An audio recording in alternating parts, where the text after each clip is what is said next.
Welcome back. Just the last race of the 2012 Edgar's Hyundai Super One Series to go. It's Junior Rotax for drivers from 13 years of age.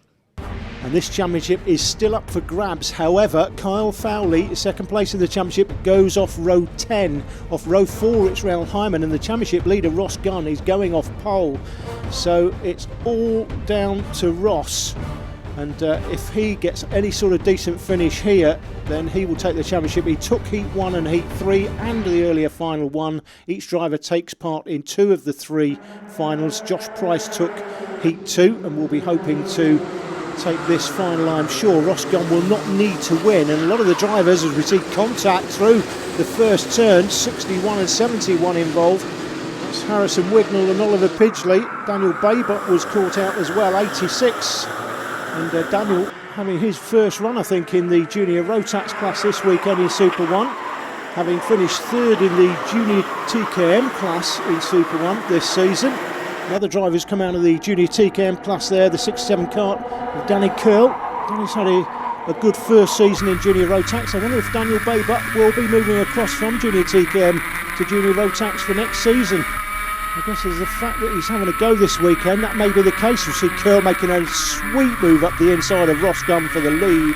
There's a great onboard shot there as Curl went through to the lead at turn 1.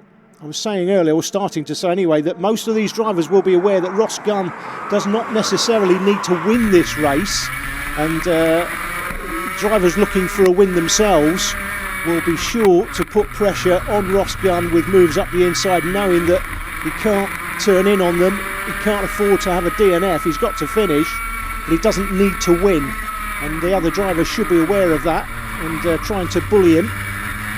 Drivers not in contention for the championship will just be looking for the best possible result they can get, and if they know a driver can't afford a DNF because the championship's on the line, then they can afford to throw one up the inside of them, knowing that they can't turn in because they can't afford the DNF and therefore pretty much have to give them the position. Bit of contact from behind.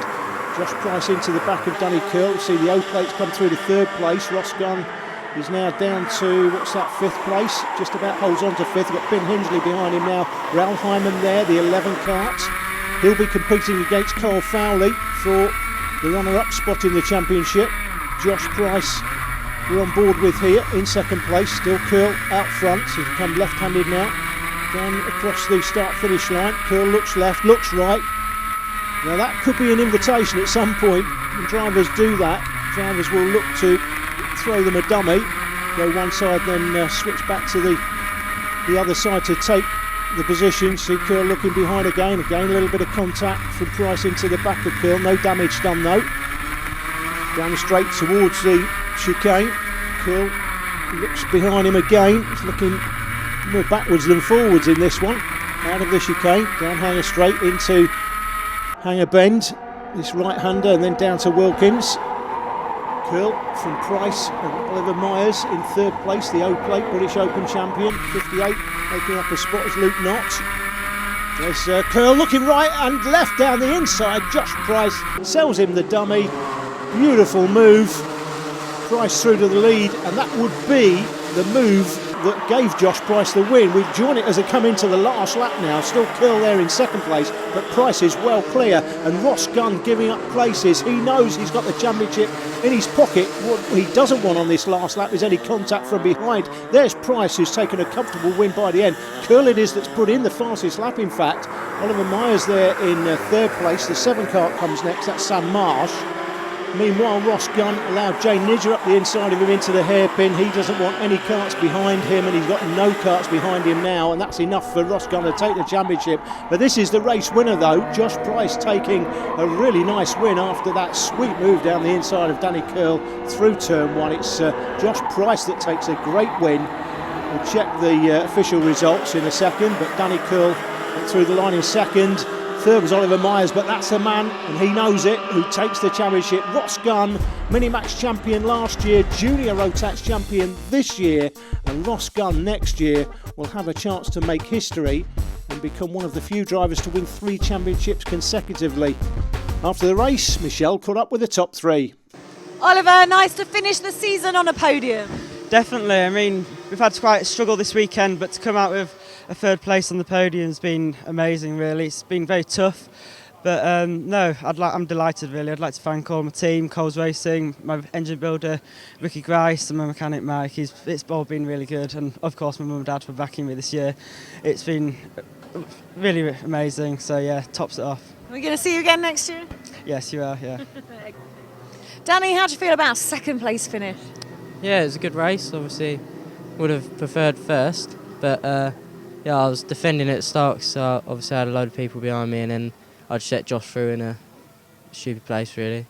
But yeah, I'm happy with second, thanks to Arden and Kelgate Brakes and J Karts Racing. It's a good weekend.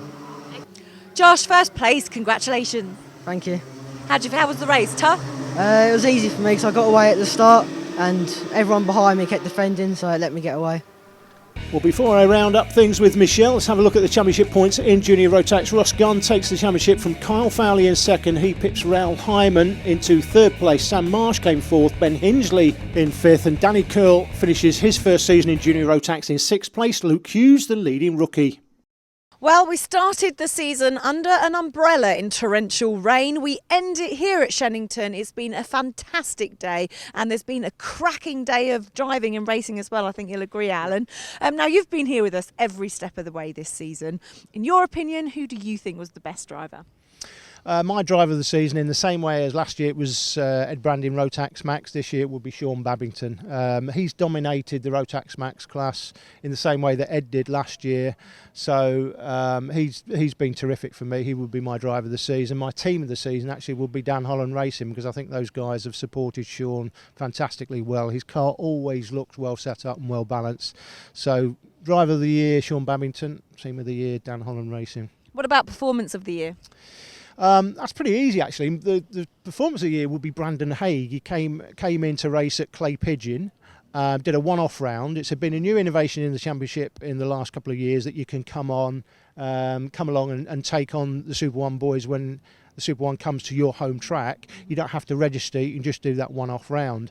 And that's been a great innovation. We've seen lots of people coming in doing one-off rounds. It enables people to come along, have a go. If they like it, enjoy it, like the way the whole thing works, and perhaps they do well, as Brandon did, they can think about doing the whole championship the following year. So I think that was a great result for Brandon. He was absolutely delighted, and I was really pleased to see that, to be honest. That, for me, was the performance of the season. Now, those are the top drivers. Who do you think is the most improved driver? Most improved would be, for me, Daniel Baybutt in Junior TKM.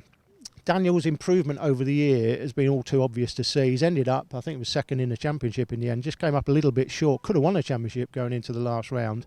But the improvement in Daniel's been terrific. I'm not sure what his plans are for next year, whether he'll still be doing junior or be moving up to TKM Extreme. If he's still doing junior, he'll be my one to watch, definite favourite to win.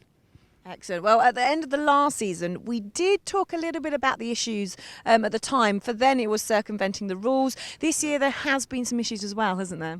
Yeah, last year we saw modifications to an exhaust that somebody had done. This year, slightly differently, we've got a couple of people quite well known within the sport, engine tuners, who have been caught making illegal modifications to the engine, which is a little bit disappointing. However, I would say that, you know, Jag, who are the engine importers, and Super One in particular, but particularly Jag, have got a zero tolerance policy to anybody doing anything to the engines that, because they are sealed engines ultimately at the end of the day. They've got an absolute zero tolerance policy to anybody doing anything to the engine which is outside the standard specification.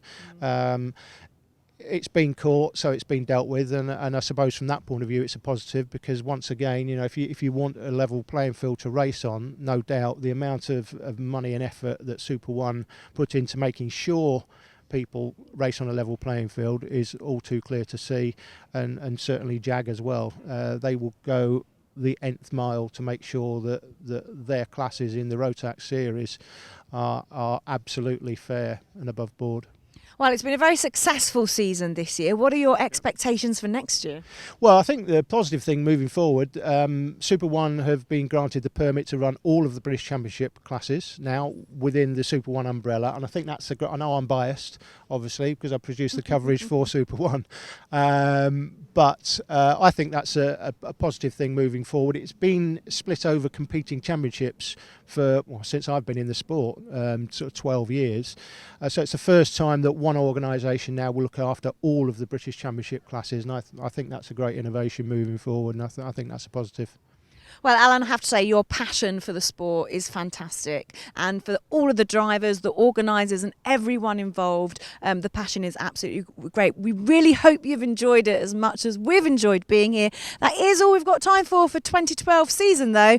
Hope you've enjoyed watching. We'll see you next time.